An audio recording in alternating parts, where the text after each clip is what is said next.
Hey, this is chapter 4. It's called Martha, and this is a long chapter. I'll do it in several parts. When she opened her eyes in the morning, it was because a young housemaid had come into her room to light the fire and was kneeling on the hearth rug, taking out the cinders noisily. Mary lay and watched her for a few moments and then began to look about the room.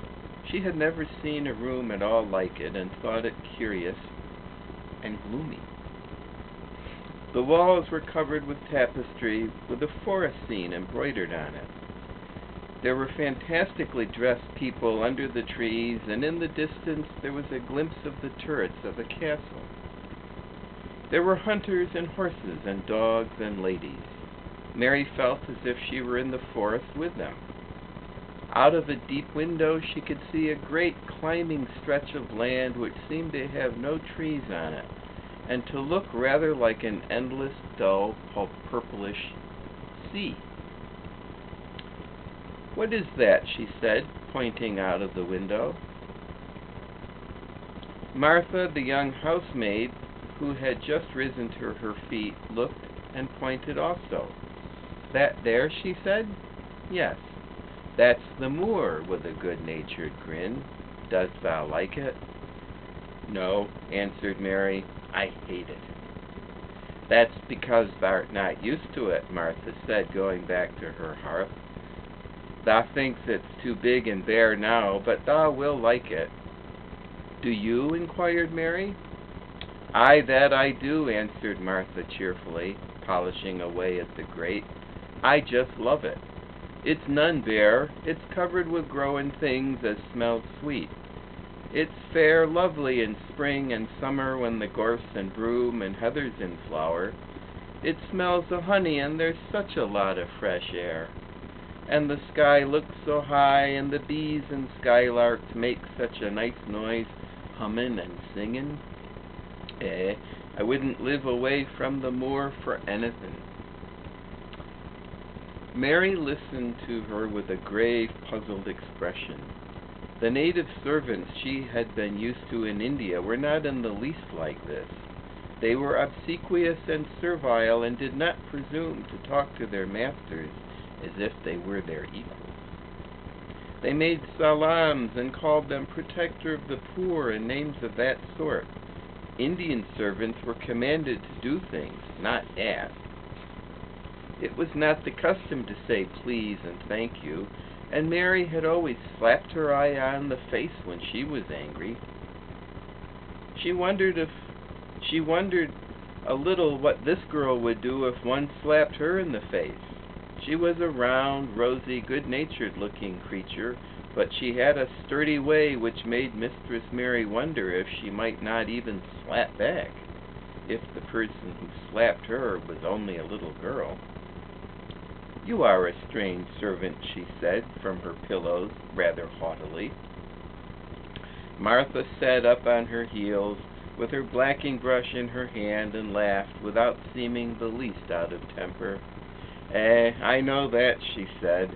"If there was a grand missus at Misselthwaite, I should never have been even one of the under-housemaids. I might have been let to be scullery maid, but I'd never have been let upstairs. I'm too common, and I talk too much Yorkshire. But this is a funny house, for all it's so grand. Seems like there's neither master nor mistress, except Mr. Pitcher and Mrs. Medlock. Mr. Craven, he won't be troubled about anything when he's here, and he's nearly always away.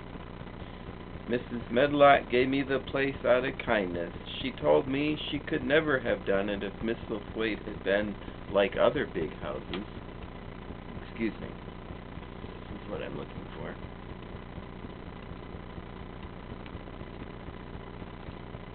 "Are you going to be my servant?" Mary asked, still in her imperious little Indian way.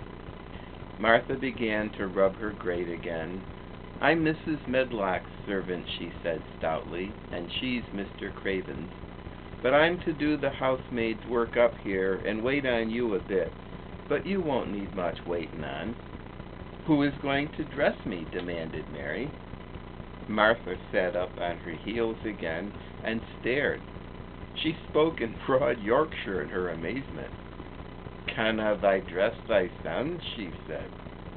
"What do you mean? I don't understand your language," said Mary. I forgot," Martha said. "Mrs. Medlock told me I'd have to be careful or you wouldn't know what I was saying. I mean, can't you put on your own clothes?" "No," answered Mary quite indignantly. "I never did in my life. My ayah dressed me, of course." "Well," said Martha, evidently not in the least aware that she was impudent, "it's time thou should learn. Thou cannot begin younger. It'll do thee good to wait on thy son a bit. My mother always said she couldn't see why grand people's children didn't turn out fair fools, what with nurses and being washed and dressed and took out to walk as if they was puppies." "It is different in India," said Mistress Mary disdainfully. She could scarcely stand this. But Martha was not at all crushed. I can see it's different," she answered almost sympathetically. "I dare say it's because there's such a lot of blacks there instead of respectable white people. When I heard you was coming from India, I thought you was a black too." Mary sat up in bed furious. "What?" she said. "What? You thought I was a native? You daughter of a pig?" Martha stared and looked hot. "Who are you calling names?" she said. "You needn't be so vexed. That's not the way for a young lady to talk. I've nothing against the blacks. When you read about 'em in tracts, they're always very religious. You always read as a black's a man and a brother. I've never seen a black, and I was fair pleased to think I was going to see one close. When I come you light your fire this morning, I crept up to your bed and pulled the cover back carefully to look at you, and there you was, disappointedly, no more black than me, for all you're so yeller." Mary did not even try to control her rage and humiliation.